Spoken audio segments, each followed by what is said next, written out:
Quran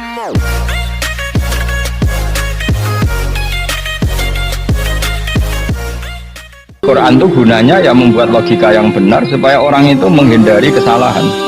Jadi menakut-nakuti itu kalau nggak harus tentang neraka, takut dari kesalahan, takut dari kebodohan. Kan kita juga takut kan punya pemimpin yang salah, takut punya kasus, takut kepleset. Ketakutan nggak harus dari neraka. Makanya saya berkali-kali bilang, saya sering dulu dinasihati Mbah Mun, kena aku kena alim, ojo sering mau tafsir, mari goblok dari Mbah Mun. Maksudnya mari goblok itu gini, mufassir itu manusia, kadang dia itu satu ayat umum, dia mendiktekan ke satu kasus, padahal kasusnya lebih umum. Makanya berkali-kali sama nani umpomong ini, contohnya ini, karena nanti itu mengikat. Misalnya gini ya, saya ulang lagi ya, dan gayamu kayak wong alim. Ini kan malam 23, saya itu nggak pernah loh ngitung sengaja, tapi ini malam 23 kita insya Allah nginjak juz berapa? 23. Ini insya Allah barokah sekali. Tapi rasa Arab Lailatul Qadar biasa wae. Ora kelas e, ben sing tok Lailatul Qadar ben wali-wali wae, kene entuk cipratane wis napa cukup. Lah wong traweh arang-arang ya njaluk. Iya kalau kita mintanya dianggap minta, kalau dianggap ngelama. Coba andekan kapasitas Anda itu RT, minta jadi presiden itu ngelama apa doa? Tidak, jawab saja. Ngelama. Jatah kamu untuk azab, kok jaluk Lailatul Qadar itu ngelama apa Anda? Mestinya jalukmu orang untuk azab itu bagus. Paham ya? Banyak ulama diajak istisqa gak mau. Banyak itu ulama. Ayo istisqa kita karena sudah lama gak hujan. Kata ulama tadi, jatah kita ini kena hujan batu dari langit. Gak hujan batu sudah bagus, gak usah minta. Ulama itu macam-macam. Lah rai-rai ngene iki pantese untuk Lailatul Qadar apa untuk azab? Ayo jawab. Ayo. Orang untuk azab wis bagus. Ya dadi dongane ya Allah. Ampun jenengan siksa la tu'akhidna. La tu'akhidna maknane njuk Lailatul Qadar apa ora disiksa? Ya makam kita itu masih Rabbana la tu'akhidna. Iku njuk supaya enggak disiksa innasina waqtuna kalau kita salah. Kowe kan enggak kalau. Wah sudah salah bro. Jadi donga innasina waqtuna sange apikane pangeran wae ditambahin kalau kita salah. Kalau kita kan sudah enggak kalau lagi sudah. Sudah jelas salah berkali-kali lagi. Mbok wong diisin. Yo lak jaruk Lailatul Qadar gak diisin. Tapi oleh wong pangeran apian, pangeran kan tapi misalnya pangeran ora aku luwe apian timbang aku. Jadi sowe disahno permintaan. Tapi gak dikabulno. Mau disahno, tapi ora usah apa? Disahno iku iman jalin jan wong goblok piye meneh, macam-macam. Makanya doa paling fair itu ya Rabbana dzalamna anfusana wa lam taghfir lana wa tarhamna lanakunanna. Makom kita itu disepuro pangeran. Sing bener donga wong traweh-traweh lho ning Tuban ning Jogja wis bener apa innaka afuwun karim tuhibbul afwa fa'fu anna. Ora ana guru-guru kita donga ya Allah anilna lailatul qadar ya Allah ka ora sarahku iki kita ora ana ngajarno ngono ya Allah innaka afuwun karim tuhibbul afwa fa'fu anna. Jenengan kandat sing kathah nyepurane lan seneng nyepuro impun jenengan sepuro. Iku wis bagus sudah bagus. Lailatul Qadar gresik ndelok srengenge. Terus ndelok angin. Angger angan daerah Gunung Kidul banter terus anak-anak. Mbok wong tahu diri, maksud kula dia tetap minta Lailatul Qadar tapi tahu diri. Misalnya suwe bar sedekah, puasa bar salat 1000 rakaat, terus utang mesti sahur, sampai togo-togo sing mbok dolimi jaluki sepuro. Pas kowe tenan mergo ngrasa ora dolim nduk Lailatul Qadar. Tapi kira ngrasa ora dolim wis ujug sombong. Wong sombong ora berhak meraih. Lah terus piye Gus? Ora piye biasa wae, biasa. Makom kita ora kena adab itu sudah luar biasa. Ora penuh adab piye. Wis ngene iki luar biasa, napa? Luar biasa. Mbon nang ngandel kula. Mesti ngene iki keadaan seperti ini terus. Soale dongane wae Rabbana la tu'akhidna in nasina wa akhtana. Itu sudah luar biasa. Nah, ini kan teruskan dawuh Mbah Mun. Misalnya Allah bilang gini, fattaku, maka takutlah kamu. Biasanya mufassir ditambahi minan nar, maka takutlah kamu masuk. Sebetulnya yang perlu dihindari dari kita takut itu ya, takut salah, takut bodoh, takut terdolimi, takut mendolimi orang lain, takut hidup tidak ada gunanya. Tapi mufassir tentu milih yang populer, takutlah kamu dari api neraka. Coba misalnya gini, kita nanti masuk surga. Kemudian zaman di dunia kita tidak pernah berkampanye ya atau berkontribusi untuk agama Allah. Cara saya itu izin. Kata Imam Malik, saya masuk surga, kemudian orang yang mencintai saya masuk surga itu saya malu. Rasulullah juga gitu, saya sebagai pemimpin umat, saya malu masuk surga dan satu dari umat saya masih masuk neraka. Jadi lama dulu tuh ketakutannya bukan sekedar masuk neraka, takut malu, takut bodoh, takut keliru, takut. Saya misalnya nanti masuk surga itu malu, andai kan saya tidak pernah ngajar tafsir Jalalain, malu saya. Karena katanya Allah, hak kenapa pun swarga? Terus di swarga. Tapi kalau pernah baca tafsir Jalalain kan anak keren nih. Keren artinya saya pernah mengkampanyakan Quran, pernah mengkhidmati Quran, pernah ngitmai kitab engkau ya Allah. Saya pernah ngitmai umatnya Rasulullah, yaitu sampean kabeh. Pernah mulang, pernah sowan. Biasa tiap bulan sowan jenengan gak sopan tapi. Mulane kira usah bales sowan rono malah ganggu anak-anak. Kadang santri yo pidol, wis diulang cek sowan. Orang tuh kiai kalau sudah di rumah tuh milik keluarga biar fair. Bermulang cek assalamualaikum. Terus kiai ini kagok keluargane ku kapan? Gue mikir bocah ora karu-karuan. Jadi senang ya di ilmu ini, senang ya di ilmu. Saya ulang lagi ya. Nah, kata yang ditafsir itu sering tidak mengikat. Makanya kata Mbah baca tafsir itu dikurangi. Maksudnya dikurangi itu bukan apa-apa. Maksudnya tadi kalimat yang ditafsir itu tidak mengikat. Yang mengikat itu yang kalimat di Quran. Nah, kalimat Quran itu umum, kenapa? Misalnya gini, Allah lalu gini. Ikdilu, kamu harus berbuat adil. Lalu adil itu misalnya mufassir menafsiri, adil itu menyamakan di antara dua orang konflik. Misalnya di MK 01 dan 02 dianggap sama, itu namanya adil. Itu kan dawai mufassir. Atau misalnya gini, Allah bilang gini ke saya, hak kan ada di kiai sing adil. Terus adil ditafsiri orang, adil itu menyamakan sesama murid, haknya sama. Nah, tapi bisa saja adil itu di luar itu semua. Misalnya gini, ternyata adil menurut Allah gini. Adil maknanya seimbang, apa? Adil itu maknanya apa? Seimbang.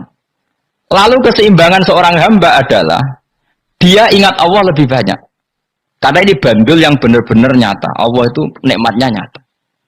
Sehingga ketika saya sebagai orang alim ingat saya alim itu karena Allah, dikasih ilmu Allah, dikasih cerdas Allah, dikasih semuanya dari Allah. Sehingga saya itu tidak merasa kumuluhur pada kalian karena semua ini dari Allah. Kemudian Allah sendiri yang memerintahkan, ya, kamu harus mengajar. Maka saya ada Arab-Arab salam templek sampeyan, penghormatan sampeyan, apresiasi sampeyan, karena saya hubungannya hanya dengan Allah Subhanahu wa Ta'ala. Itu namanya adil, meletakkan sesuatu proporsional. Itu juga adil namanya. Makanya seseorang itu nggak bisa dikatakan abid selagi belum tahu kalau ibadahnya minallah. Jadi misalnya ke ibadah tok. Ternyata kamu yakin itu ibadah kamu, amal kamu itu belum abid. Abid hakikat adalah alhamdulillah alladzi hadana li hada wa ma kunna linahtadiya laula anda tahu. Ketika kita sujud yakin ya Allah alhamdulillah jenengan menakdir saya sujud. Saya sholat alhamdulillah engkau menakdir saya sholat. Sehingga minallah dulu pikiran itu semua kebesaran kebenaran ini minallah dulu. Baru setelah minallah kita yakin billah. Setelah billah juga yakin ilallah. Misalnya gini lah itu. Setelah saya ngajar tafsir Jalalain, kepentingan saya satu. Hamba-hambanya Allah menjadi tambah mencintai Allah. Tidak mencintai saya, enggak penting sama mencintai saya. Makanya Imam Syafi'i tiap ngajar bilang begini. Waditu annal khalqa ta'allamu hadal ilma wala yahmadunani. Saya senang kalau kalian belajar fikih sama saya, tapi kamu enggak usah muji saya. Jadikan fikih ini alat taqarrub kamu kepada Allah. Itu namanya minallah wa ilallah. Itu adil. Tapi adil yang dijelaskan ulama beda-beda tadi. Ada mengatakan adil adalah proporsional antara murid, antara keluarga dan murid. Meskipun kamu senang mulang, jangan merantarkan keluarga. Itu tidak adil. Itu kan versi, no? Maksudnya Mbah Mun, kamu jangan terjebak versi-versi dalam tafsir. Paham ya? Karena Allah hanya ngendikan i'dilu wa aqrabu. Paham ya? Tapi kan penjelasan adil ini orang versi. Paham ya? Ada yang nulis adil adalah meskipun mimpin masyarakat, ya ingat keluarga. Karena sing tukang wayo nafsirin adil adalah karena laki tidak cukup istri satu maka itu kan yo repot kan. Tapi kalau kadung istrinya 3 atau 4, adil adalah harinya sama meskipun janda dan perawan. Jadi sing lanang gak adil adalah proporsional. Sing wis suwi dikumpuli dikurangi. Yang baru ya mungkin enggak kalau nuruti. Mungkin enggak. Ya, tapi itu kan versi, nama. Maka kata Mbak Mun itu memang saya itu merasakan, saya sebagai mufassir merasakan, memang saya kan sering baca Jalalain beda dengan tafsir Munir, nanti beda dengan tafsir Qurtubi. Saya beri contoh misalnya. Dan kamu pasti salah jawab ini. Kalau kamu benar berarti ya alim tenan. Wa idza darabtum fil ardi falaysa 'alaikum junahun an taqsuru minas shalah. Orang kalau pergi itu boleh enggak ngosor salat? Enggak, jawab saja. Boleh kan? Ngosor salat itu apa? Misalnya salat asar 4 jadi berapa? 2. Kalau isya jadi 2. Kalau subuh? Enggak, sudah maju lah. Maghrib? Enggak, kan yang bisa dikosor hanya berapa? Yang rubaiyah, yang apa? Berarti kamu yakin antak suruh minas shalah artinya 4 jadi 2, yakin? Enggak, jawab saja. Yakin. Nah itu termasuk orang pinter ya. Berarti ilmu lagi sak trip. Ya? Sebetulnya kata Imam Qurtubi enggak. Ayat itu kan hanya bilang gini, kalau kamu bepergian maka kamu boleh menyendak sholat. Qasru itu memotong. Dari aturan yang dulu 4 menjadi 2. Sebetulnya tidak hanya itu tok. Aturan tidak boleh membawa najis menjadi boleh. Aturan harus tumak ninah menjadi tidak harus tumak ninah. Misalnya kamu sholat dalam keadaan perang, wajib tumak ninah apa boleh sambil lari-lari? Boleh sambil lari-lari. Boleh gak ketika perang kamu sholat sambil menghadap tidak ke kiblat? Boleh. Makanya antak suruh minas sholat maknanya apa? Jika kamu pergi, maka dalam konteks itu kan perang ya. Ayat itu memang konteksnya perang. In khiftum ayyaftinakumul ladzina kafar. Jika kamu dalam keadaan perang, maka boleh memangkas apa yang pernah wajib dalam aturan sholat. Paham ya? 4 menjadi 2. Garusan menghadap kiblat menjadi tidak wajib. Membawa najis sholat sah enggak? Enggak kan? Tapi kalau dalam perang, kemudian pedang kamu ada najisnya, boleh dibawa enggak? Boleh. Jadi maknanya taksuru a'ammu min ayakuna qasra sholat wa a'ammu min ayakuna wajibati sholat yang sekarang enggak wajib. Semua itu namanya juga meringkas kewajiban. Berarti nak mana nih? Jika kamu dalam keadaan perang, maka boleh memangkas sesuatu yang dulu wajib menjadi tidak wajib, yang dulu haram menjadi boleh. Tapi mufassir menyontohkan qasrus sholat hanya 4 menjadi 2. Dong ya? Oh ya, nanti alim ngono tenan wis dokter tafsir sah. Enggak tak iki sudah dhewe. Tapi apa orang lain ngakui. Jadi itu contoh kecil. Jadi mufassir karena kebetulan dia tahunya hanya qasrus sholat itu 4 jadi 2, dia itu. Padahal di tafsir lain diterangkan qasru itu artinya menyingkat atau mencendak atau memangkas. Dulu wajibnya sholat itu nggak boleh bawa sesuatu yang najis. Tapi kalau sholat dalam keadaan perang dan pedang kamu ada darahnya, boleh nggak dibawa? Boleh. Bahkan Allah menyuruh dibawa. Dan boleh nggak madhep kiblat. Fa in khiftum farijalan auruk banat lagi faida amintum fazkurullaha kama allamakum. Ketika keadaan aman baru sholat sesuai standar. Nah berarti kan ada qasrus sholat, ada pemangkasan aturan sholat. Kayak misalnya begini. Dalam keadaan normal boleh nggak kamu motong pohon pisangnya tetangga tanpa izin? Nggak boleh kan? Tapi misalnya ada banjir bandang, kemudian kamu bisa selamat kalau motong itu wajib izin apa malah haram izin? Haram izin, harus kamu langsung potong, karena kalau tanpa begitu kamu dan yang punya wajib meridhoi. Kalau nggak meridhoi disalahkan syara malah. Paham ya? Jadi ini penyolongan yang wajib. Tapi tak sebab potong kayak ngelangin, terus gedangnya bepangan, itu berlebihan. Karena Allah memaklumi hanya untuk ngelangi. Jebule wis menisan lah itu di luar izin syariat apa? Di luar izin syariat, itu melampaui batas itu. Syaratnya boleh itu ghairu baghiw wala adfamani turra itu darurat syaratnya ghairu baghiw wala dan tidak boleh melebihi batas. Ora ape ngetok gedange jupuk sik sing mateng dipangan terus diketok. Ora oleh. Paham jelas ya. Makanya kalau ngaji tafsir ya saya kan berkali-kali ada makna di tafsir Imam Suyuti saya tambahi umpamanya ini. Maksudnya umpama itu supaya contoh itu tidak mengikat. Jadi yang disebut beliau itu satu dari sekian potensi ribuan contoh. Ya kayak tadi misalnya antak suruh minas sholah. Itu umumnya ulama membayangkan qasrus sholat yang 4 jadi 2. Padahal enggak, maknanya meringkas aturan dari wajib menjadi tidak wajib. Bahkan sebagian aturan itu dikatakan haram, tidak haram. Itu tadi misalnya bawa najis atau teman kamu mau dibaca orang kafir, terus kamu bilang, hei hati-hati, itu tidak batal kalau dalam sholat siddatil khauf. Paham ya? Jelas? Semaju lah, malam terlikur, lelatul. Soalnya wis gumun be wong-wong, bingung ora ilmune wong-wong. Ma ungziro abahum elam yungzaru tegese ora den kei wedi sapa ngake fi zamanil fatrah ing dalam zaman fatrah. Ya sama seperti ini. Orang tidak mendapat ingzar itu fi zamanil fatrah, zaman enggak ada rasul.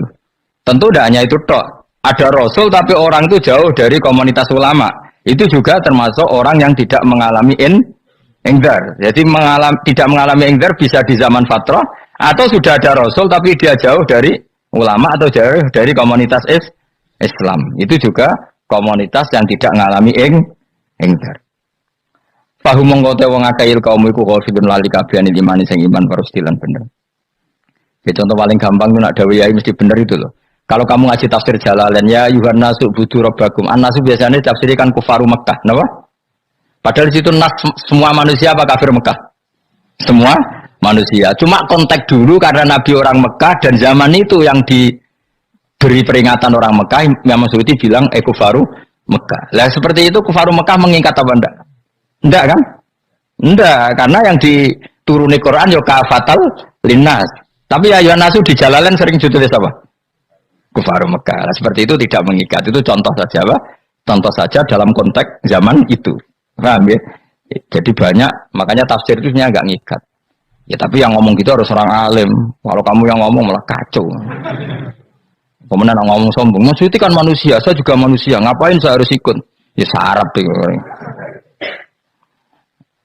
Itu wis sombong sarap, no? Wis sombong sarap. Lakot hakot teman-teman fahum, lakot hakot teman-teman nyata apa alkaulu apa titah, wajib berarti wajib mana nyata ala aksarihim, yang atas saya wakil biladab. Lakot hakot teman-teman jadi nyata apa alkaulu apa titah anane adab, wajib berarti wajib apa adab ala aksarihim biladab. Fahum mengkote wong akeh layu minun ora iman sapa ngakeh, aksaru tegese utek akeh wong ora iman. Zaman niku Mas. Ya maksudnya zaman niku, tapi jengben nggih mboten ngerti. Tapi yang mungkin batu Isa itu semua orang iman, tapi ya banyak yang setelah iman itu tidak bermanfaat lagi karena wes napa matahari terbit dari napa barat. Hina la yanfa'u nafsan imanuha lam takun amanat min qabl. Inna saat temen ingsun wijal naga ingsun fi anaqihim. Ing dalam gulu-gulune wong akeh tak gawe aglalan ing blenggu. Biayu doma kamar biantu doma kamar ento de kumpulno ilaha maring anak apa di tangan. Di anal gila karena saat menegil iku yajma'u iso ngumpul apa gil al yada ing tangan kal unuk maring geger maring napa gulu guri lho jenenge unuk. Wong Arab nak darani kene iku unuk, nak darani kene iku nakher. Ya jare wong Arab, ya kene iki unuk, kene iki nakher. Lah gulu niku ngeten tangan didakok teng napa? Napa? Gulu. Apa ini jenenge jidok niku jidokne. Sing guri. Faya mengkote tangan ilai di kumas muatun ting kumpulno ilal atqoni maring dagu. Meniki lho jenenge dagu jam udzakonin wa ya mustama'ul lahyan. Kumpulnya dua dagu atau dua wang nak cumanan fahum mengkota wong akeh mukmahuna iku dadi bunder sapa wong akeh manane rasuluna ngangkat wong akeh ruusa ing sirahe wong akeh lastatiuna ora iso mampu sapa wong akeh khodoha ing ngendekno ruus menan dhewe maksudi wa ta iki mutamsilun mu bayangan mutamsil gambaran ngono kula gumun be ulama riyen tak contohno ya nak ulama dhisik top wong dhisik nak ndarani bun rokok digludungno wong kafir sebenarnya digludungno ning neraka. Iku ya pancen ngalim tenan ngomong dhisik. Mergo gambarane ngene, ora usah mbok praktekno saiki wae. Nah praktekno sampean kaya sampean mlebu neraka. Dadi ngeten wong nak lungguh ngene, wong Arab nak darani iki ason-ason. Terus ngeten. Ngeten. Niki jenenge apa? Dengkul. Dengkul itu kena dagu, terus tangan kena jidok. Dadi ngeten. Dadi wong wis dalam keadaan bunder. Paham ya? Lah malane malaikat karek nyaduk terus gludung-gludung ngono. Paham ya? Jadi mergo yo napa? Dengkul nempel dagu, paham ya? Tangan nempel jidok, terus ditaleni. Paham ya? Terus ya karek gludung dong, malane wong kuno nak deren bun rokok iku. Ngono, kowe bayangno saiki sampean ra usah, gak usah mlebu maksudnya, paham ya? Mulane ape mlayu ora iso, wis posisi ngono, paham ya? Sampeyan ra usah delok, maksudnya praktekno saiki. Menang delok lho. Lah dawuh Imam Suyuti wal muradu te kang den kersakno iku annahum sak temne wong akeh la anu nek ora tunduk sapa wong akeh lek imane maring iman. Wala faduna nek ora tunduk sapa wong akeh ora ndilukno ru'usahum ing sira wong akeh lahu krana iman. Iki tapi dawuh Imam Suyuti. Tentu tidak semua ulama sependapat. Jadi cara Imam Suyuti semua yang dikatakan Quran ini mu'tamsil. Artinya mereka tidak tunduk, maknanya tidak menerima iman. Ya, tapi itu cara Imam Suyuti. Ulama lain yang mengatakan tidak. Memang orang kafir ketika masuk neraka dalam keadaan seperti itu dan digeludung. Ya tidak apa-apa sama-sama benar. Ya sama-sama benar karena ya Quran itu milik bareng ya, milik bersama. Jadi apa ya? Kan banyak kalimat kayak tadi mengkosor sholat, meringkas sholat 4 jadi 2 yang meringkas, paham ya? Dari aturan ketat menjadi agak longgar juga meringkas. Jadi semuanya namanya memotong apa? Memotong dari 4 menjadi 2 ya memotong, paham ya? Dari aturan wajib menjadi tidak wajib juga memotong. Nah, itu kan sama-sama benar. Lihat nanti konteksnya. Wajah lan gawe sapa ingsun min bene aidim sanging ngarepe wong akeh sadan ing tutup. Wa min khalfim sanging gurine wong akeh sadan ing tutup. Fathisin sadan wa dumiha lan dumai sin sudan fil maudi ing dalam panggonan loro. Fa khena mongko ngekeki gelap ingsun ing wong akeh fa mongko te wong akeh laik sirun rane ngali sapa wong akeh. Tamsilun iki ya contone aidon lisat diturukil iman maring ketutupe dalan iman alih ngatasi kufar. Nah cara maksudé kabeh iki mau tamsil. Dadi ngene. Dari depan kami kasih tutup, dari belakang kami kasih tutup, kemudian mereka saya kasih kegelapan, maka mereka tidak tahu. Mananya apa? Dari arah depan yang mereka nggak ngerti pentingnya iman, dari arah belakang yang mereka tidak ngerti pentingnya iman, maka mereka buta, artinya tidak iman. Itu dari Imam Suyuti. Tamsilun aidoni hanya perumpamaan lisat diturukil iman, yaitu tertutupnya jalan-jalan iman. Tapi ulama lain mengatakan ya enggak, memang pernah ada peristiwa di mana orang kafir ngepung Rasulullah, dan mereka dari depan matanya dihalangi, dari belakang dihalangi, sehingga ketika Rasulullah keluar mereka tidak melihat. Itu ya nyata ya. Jadi makanya ngaji ya. Jadi ben keren. Oh ini ada sekian tafsir terus gue ngomong kan kayak wong alim keren. Nah tak kata siapa? Ono rekamane. Tapi yang ora ngaji dhewe. Tak kata siapa? Ada rekamannya. Lah anak aku takut ada kata siapa Gus tak dudono kitabe. Lah anak gue dudono rekaman iku sampai zaman akhir ngono wis maju. Soale sing rido kan. Enak kok kan jadi orang alim enak. Nanti itu jadi orang alim ya rugi. Tadi nanti kan gitu. Syekh Abdul Qadir masuk surga. Entah ini gelombang kedua dan para penggemarnya. Jadi akhirnya sing alim tenan yang mlebu swarga, sing kedua dan para penggemarnya. Iku ora usah alim kan, cukup penggemar. Tidak usah banyak rugi kan. Gus Pak masuk swarga kedua dan para penggemar. Waduh. Terus jebule padha ae. Itu saking rahmane Allah. Kenapa? Kan masyhur itu hadis itu. Rasulullah itu ada sahabat nangis, enggak bisa tidur nangis. Berhari-hari enggak bisa tidur nangis. Hanya karena ingin punya satu pertanyaan. Lama-lama ketemu Nabi, ya Rasulullah saya sudah berhari-hari enggak bisa tidur, ingin menanyakan ini tapi tidak berani. Coba kamu tanya saja. Ya Rasulullah, saya ini kalau mati, engkau kan suatu saat dipanggil Allah, saya tidak ketemu engkau. Makanya mumpung sekarang saya tak melihat wajah engkau sekuat-kuatnya, sepuas-puasnya. Kata Nabi, ya. Terus, kenapa? Ya kalau engkau di surga, saya di neraka kan nggak ketemu lagi. Atau kalaupun engkau di surga, kan kelasnya beda, kan tidak ketemu lagi. Jadi kemungkinan dua-duanya itu tidak ketemu. Kan? Karena tadi bisa aja, ya, hanya Nabi karuan di surga, saya di neraka tidak ketemu. Atau engkau di surga, saya di surga pun beda kelas, ya nggak ketemu. Kata Nabi, tidak begitu aturan mainnya. Almaru ma'aman ahabba. Orang itu sesuai yang dia orang bersama orang yang dicintai. Jadi ya saya harus ikhlas kalau kamu saingi nanti. Ya, takdir no. Takdir. Wasawanan padha uga ale ngatasi wong akeh angger tau te ngekek peringatan sira gume wong akeh tahqiqil hamzatin angger ta. Wa ibdali saniyati alifan angger ta humata sili ala nasil hamzah wa itu khali alifan wa ban alif bin musahalan dan hamzah sing ditasil wa ukhra lan ya wa tarki lan tinggal itu khol. Amlam tungwirhum wong ra wis bakat kafir mbok elingno cek ra mbok elingno tetep layu minun ora gelem iman. Lah sing iman iki sapa inama tungdiru ang mestine ngelingno sira. Maksude yan fa'u tegese manfaat apa ing daruka peringatan sira. Peringatanmu manfaat man ing wong ittaba kang anut sapa man adzikra ing Qur'anil Qur'an tegese Qur'an. Wa khasyi'alan wedi sapa man ar-rahman ing Allah Rahman bilwibi padahal ora roh pangeran. Ya khofa tegese wedi sapa wong ing Allah toh walam yara ora ningali sapa wong ing Allah. Nane bilwibi itu apa? Takut Allah dalam keadaan toh dia tidak melihat Allah langsung. Mereka tak tafsiri bilwibi barang gaib. Barang gaib ning Indonesia terjemahannya hantu. Melihat alam gaib itu maknanya apa dalam bahasa Indonesia? Hantu. Mulane bilwibi rata terjemah apa?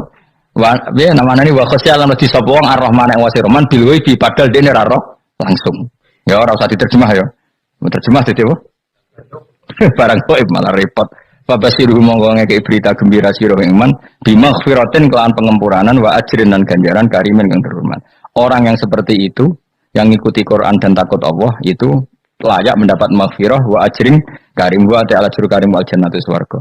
Inna satu ingsun wa nahnu ya ingsun iku nuhyi uripna ingsun al mauta ing wong sing mati libasi krana pas.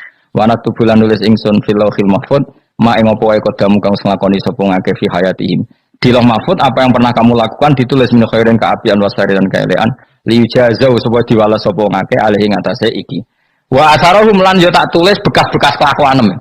Matek saya perkara ustunta kang digawe sunah apa bima badam sak usah ngake. Jadi perilaku kamu ditulis setelah kamu mati masih ditulis yaitu bekas-bekas sunnah kamu yang pernah kamu lakukan. Jadi misalnya kok penemu judi, selama ada orang judi ya kamu dapat, paham ya? Paham ya? Loro gak ya? Makanya ulama ngendikan dulu tubalil amwat, tubaliman mata wa matat ma'ahu dunubuh. Bejo wong mati kemudian dosa-dosanya melok mati pisan. Maknanya dia mati dalam keadaan tidak pernah melahirkan sunnah keburukan, paham ya? Tapi bejo wong sing mati kemudian dia meninggalkan sunnah kebaikan yang diikuti terus. Kok sampean ini lo bener? Gak paham jalannya lah, nggawa jalan kalau turun ngaji. Sehingga sebenarnya anak gak paham lah ya gowo. Lo kok nggawa jalan dong? Bisa bapak arah paham lah ya gowo. Itu sudah bagus. Apa? Bagus. Berarti pokoknya anut anak ya anut.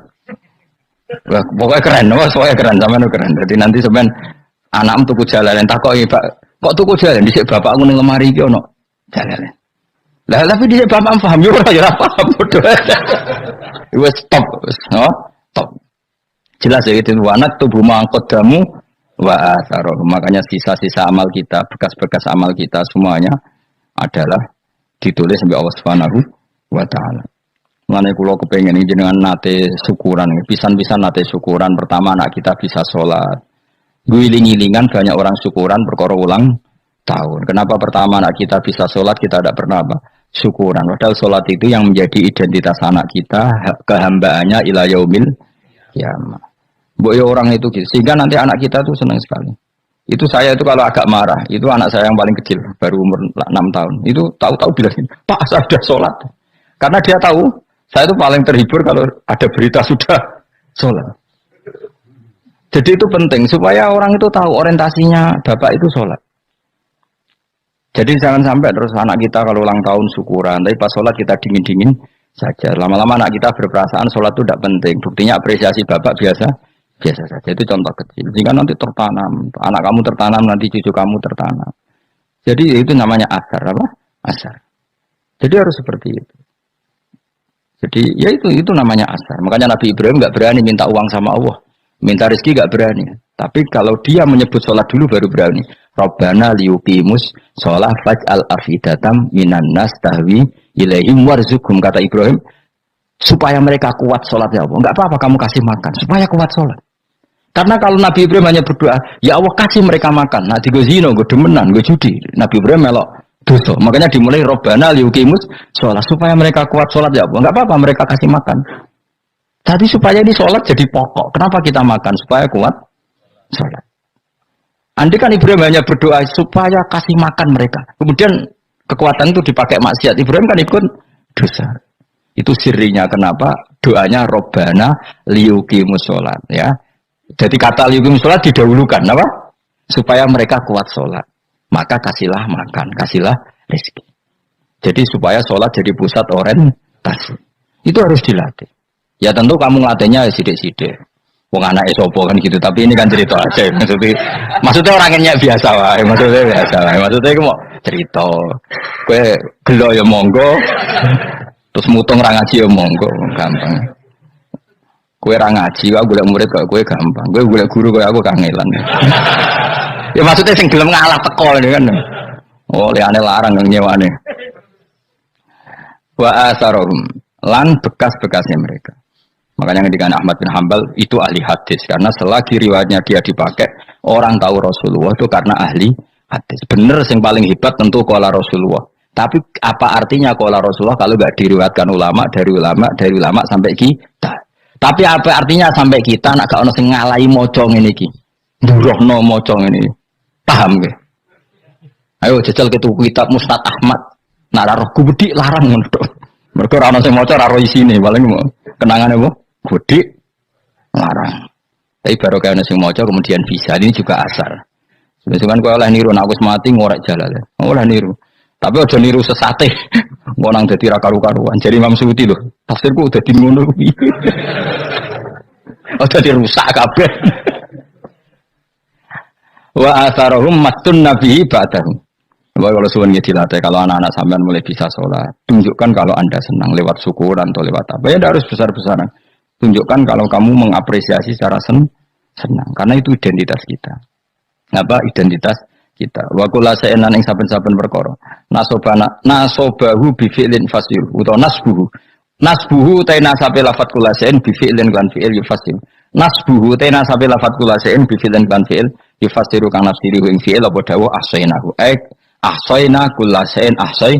Nah, berarti namanya wa kullu shay'in lan ngitung ing saben-saben perkara. Wa kullu shay'in lan ingsun ngitung ing saben-saben perkara. Maknane ahsayna tegese ngitung ingsun ing dobat nau tegese ngitung ingsun ing fi imamin ing dalam catatan utawa ing dalam kitab induk. Imam ku maknane kitab induk mubinin kang jelas kitabin tegese kitab bayin kang jelas wa al kitabul bayin iku Allahul mahfuz la mahfuz. Subhanallah wa bihamdihi adada khalqihi wa ridha nafsi wa zinata arsyi